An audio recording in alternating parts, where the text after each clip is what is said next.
भोर की नरम धुंधली रोशनी में आरव गंदे कपड़ों और टूटे जूतों में एक पतला लड़का मैदान पर अकेले अभ्यास करता है। एक अटूट दृढ़ संकल्प उसकी आंखों में चमकता है, क्योंकि वह बार बार एक पुरानी फटी हुई फुटबॉल को गोल पोस्ट की ओर मारता है। वह फिर गिर जाता है। धूल भरी जमीन उससे मिलने के लिए ऊपर उठती है, लेकिन उसका संकल्प अडिग रहता है।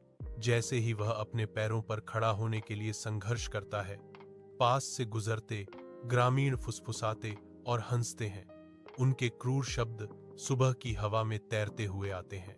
एक ग्रामीण की आवाज हवा में गूंजती है, मजाक उड़ाते हुए, वह फुटबॉल क्या खेलेगा, वह ठीक से दौड़ भी नहीं सकता। आरव उनकी बातों को नजरअंदाज करता है। उसका ध्यान केवल घिसी हुई गेंद और दूर के गोल पर केंद्रित है। उसका सपना तेजी से जल रहा है। स्टेडियम, शोर और रंग का एक धड़कता हुआ अखाड़ा खचाखच भरा हुआ है। स्कोरबोर्ड पर एक एक चमक रहा है।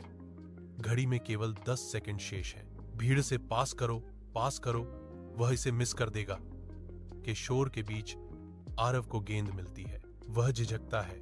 उसकी आंखों के सामने पिछली आलोचनाओं का एक कोलाज चमक जाता है।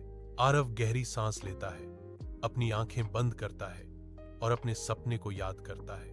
उसके चेहरे पर दृढ़ संकल्प का भाव आ जाता है, जो सभी अपेक्षाओं को धता बताने के लिए तैयार है। स्टेडियम की रोशनी में आरव ने पूरी ताकत से एक जोरदार किक मारी, जिससे गेंद हवा में उछल गई। गेंद हवा में खूबसूरती से घूमती है।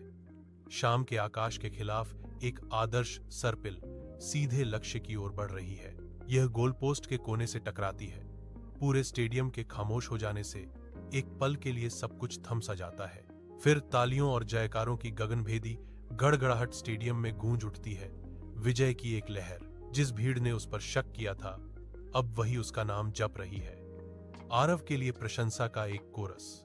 आरव मुस्कुराता है। उसकी आंखों में एक विजयी चमक है।